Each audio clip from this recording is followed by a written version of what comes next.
Let's head now to the Middle East, where Syria's Assad regime has collapsed after rebel forces stormed the capital of Damascus on Sunday. President Bashar al-Assad and his family have reportedly fled to Russia, where they've been granted political asylum. The big question now is who or what will fill the political vacuum in this very unstable part of the world. Joining me now to discuss this, the Director of Strategic Analysis Australia, Peter Jennings. Well, he's ruled Syria, al-Assad, for about 24 years. Before that, of course, his father was in office from about the early 1970s. Now that he has fled, who or what's going to fill the vacuum, Peter? So, Peter, Syria remains a patchwork of different insurgent groups, tribal groups, great powers with their own interests in that part of the world. The group which has had significant success in taking Damascus is called Hayat Tahrir al-Sham, or HTS, which we haven't heard of much before. Apparently, it spun out from al-Qaeda in 2016, and it's largely been running Idlib province, which is a province of Syria, in a way which balances Sunni extremist Islam with somewhat more of a moderate approach. They don't appear to be forming a caliphate or saying that life should be led under Sharia law. And we have a leader in the form of Mohammed al-Jilani, who seems quite photogenic. He's giving interviews to the New York Times, Peter. On the face of it, they look like a group which is interested in taking power as a political operation rather than as an Islamist caliphate. We'll have to see what comes from that. The other thing which I think is worth mentioning is that there's reporting to say that this group, HTS, and others around it appear to have a degree of Turkish support.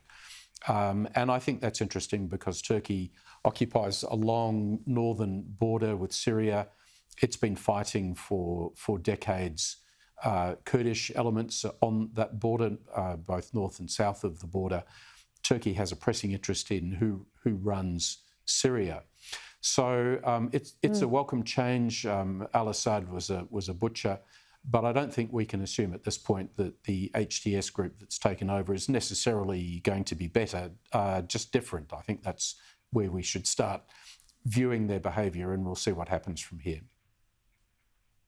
Yeah, I have to say, when you say they've got al-Qaeda DNA, which is what I'd read earlier over the weekend, I think that's a concern in itself.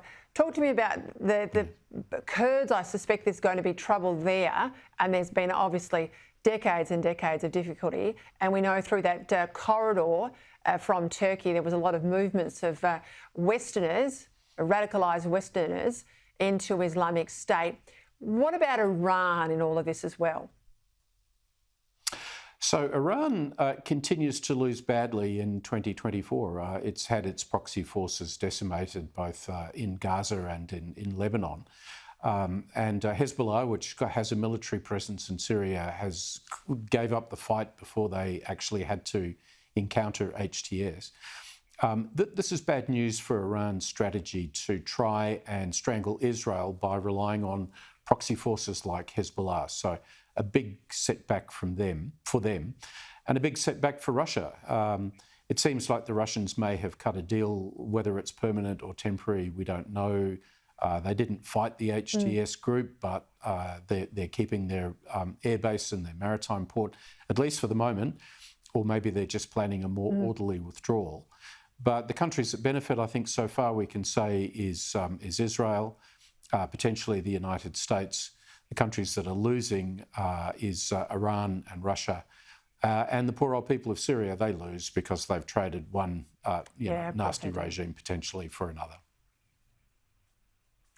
I want to ask you a question in your capacity as someone who's worked at the very highest levels of national security portfolios in government in the past. So we have we now know it as a terror incident, but Blind Freddie could have told you that there on Friday morning. We've got a terror incident in relation to this synagogue in Melbourne. The Prime Minister takes 3+ days to even convene an NSC meeting. He refuses an opposition leader request on Friday for an AFP briefing. I understand that was held late today, but he denied it for a number of days. He only announces this multi-agency task force, which is going to on combating anti-Semitism after the opposition demanded he set one up. He's put money on the table for extra security, but he won't allow Jewish leaders to use it for armed guards despite this terror attack. What do you make of that sort of behaviour from the Prime Minister? Well, it is a case that he's never had the reflexes to deal with national security issues, and that's been on display in this event. You know, I asked myself the question, Peter, what would John Howard have done? Knowing that an attack on a synagogue had taken place as he got onto an aircraft to fly to Perth, he would have said, as soon as I'm off the plane, I want to have a virtual NSC meeting. That meeting would have had police and ASIO and other security officials there, and I think could have decided pretty much on the spot, that is to say by Friday afternoon, that this was something to be treated as a potential terrorist attack. And I think John Howard would then have come back to Australia to visit the synagogue on Friday. Not this shambolic idea of visiting a totally different synagogue in Perth on Saturday, on Shabbat, and somehow breaking into a youngster's bar mitzvah. All of this is strategically ham-fisted and politically ham-fisted. You are not wrong. I've got to leave it there. I apologise, Peter, but just spot on. Thank you for your time.